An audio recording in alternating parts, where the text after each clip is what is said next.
Hello, this is my video. This is the second one I've tried, so I do have a little bit of ship requisition, but as you can see, all my components are still stock as stock can be. My character dinged level 2 from the previous attempt, but other than that, this is my video where I will set out to prove that you can win in a stock ship. And the other sort of goal of this video is for somebody new to watch with ideas about how they can do that in this kind of a ship. First thing you want to do when you load into a match, you have a little bit of time to look, is see what the opponents are doing. Looks like we mostly have scouts and strikes on the other team except for one bomber. And we have a gunship, so we're gonna have to watch out for him. Probably have to clear him off of a couple of things. First thing we do is a boost. One of the strengths of the completely stock scout is that you have booster recharge. So I'm gonna pop that now while holding down. Oh, I didn't need to because nobody had tensor.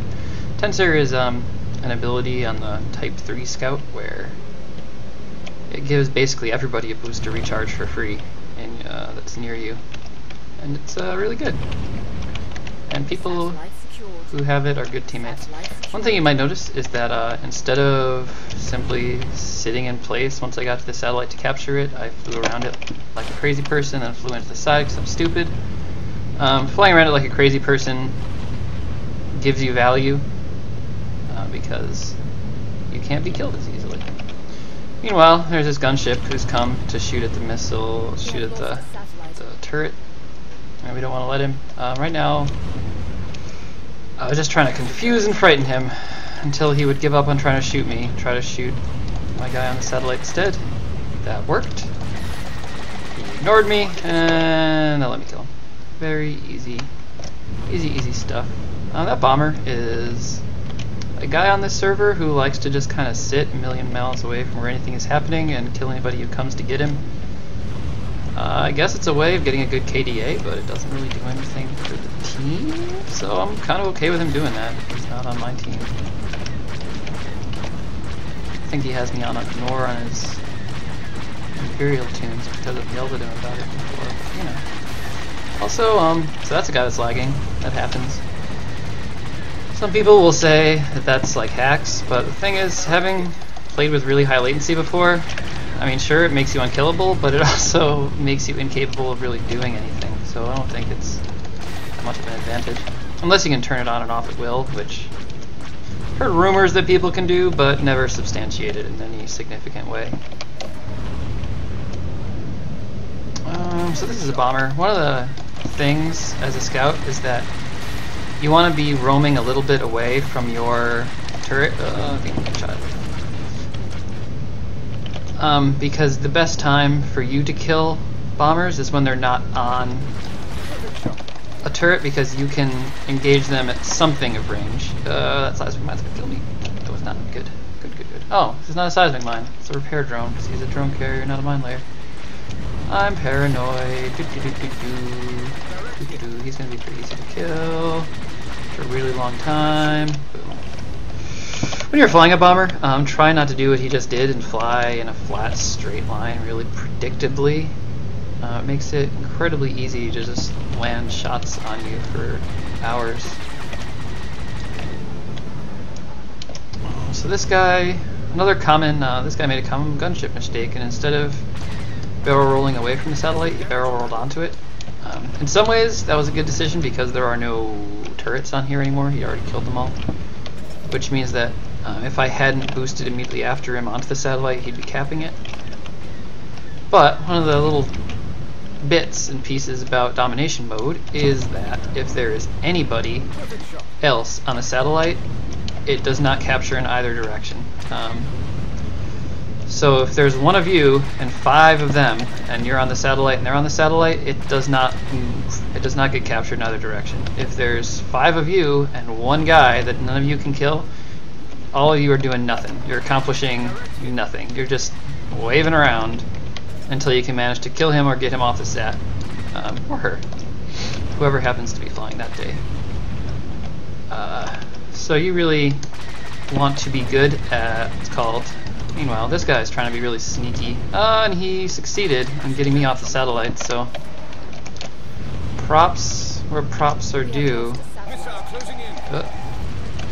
I mean, shame on my team for meandering away from. No one else bothered to be at A. They were just kind of leaving it to me. So since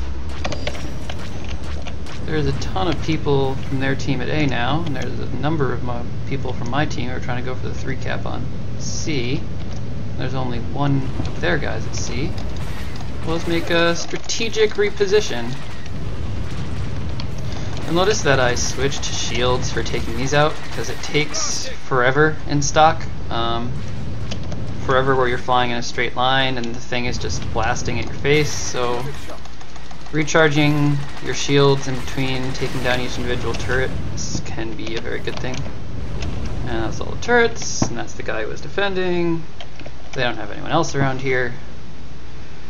One thing that can make you win in Domination, even if your team is not as mechanically proficient, let's say, and even if you're pretty mechanically proficient, even if you're on a weak ship that might lose 1 versus 1 against the number of the enemy ships, if you can make good rotations, rotatos, then you can stay 1 step ahead. If they come and capture C now, but we've captured A before they manage to do it, then we will continue to be in the lead and we will continue to win like we're doing right now. Just want to defend C from this guy. Doing that little maneuver he did was an engine maneuver. It's one of the things you can do with the tier type 1 scout. He's a pretty slippery little friend, but eventually he will fly straight and then I will kill him. Oh, he was flying straight, but I wasn't in range of him. I'm not very good at this. He's a little turnaroundy. At the end of the day, if you're bad like me and you can't manage to kill anybody, just hump the satellite. Just fly around the satellite, boost every now and again, fly around the top, fly around the bottom. You can fly through these things if you want. I would spend, honestly, some time just doing this. It feels really... You feel motion sick at first.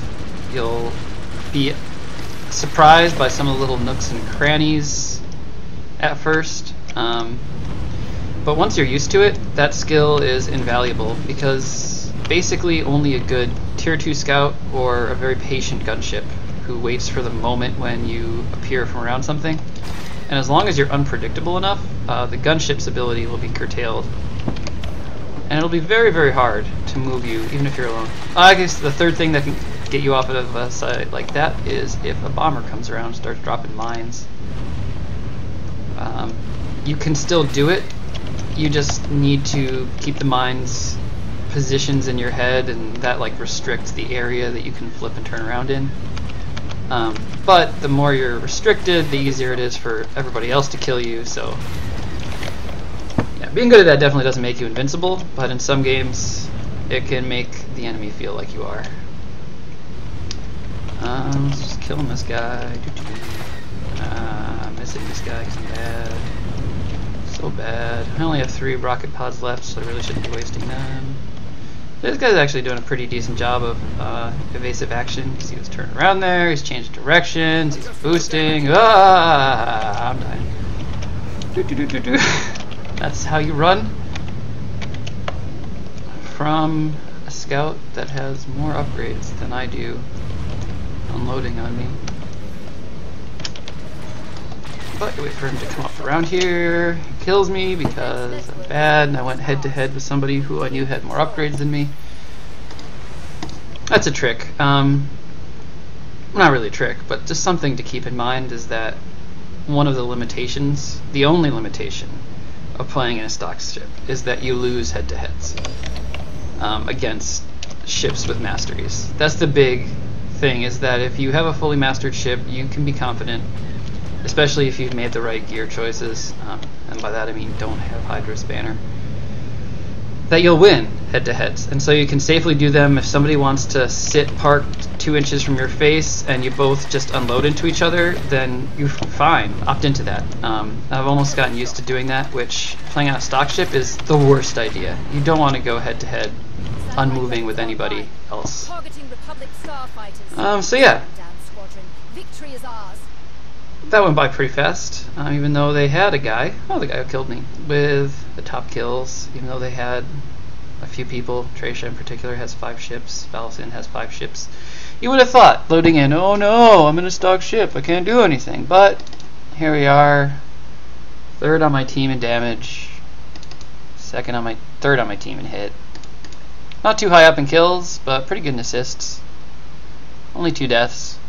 You know, it's not like I carried the game or anything, but I definitely wasn't useless. And that's all you can really ask for when you're in a stock ship, is to not be useless. And that's what a lot of people assume they have to be when they're in a stock ship. So, that said, that about wraps it up. That's a good sort of how you should be thinking and playing when you play a domination game, and how you can be not useless when you have a completely stock ship. I even kept in your sights. I didn't even change the co-pilot around, which you can do without any requisition at all. You can change your crew and co-pilot ability to something better, like wingman, which would let me hit more. Running interference, I think, is available. I'd have to check. I don't exactly remember what. I'm a bounty hunter, I think, on this toon, but so yeah, that was that. If anybody ever tries to lay it on you that, oh no, you can't be useful in a stock ship, requisition's so important, it's just a gear grind, blah blah blah blah blah, then link them this video and tell them they're wrong. And that wraps up. Bye.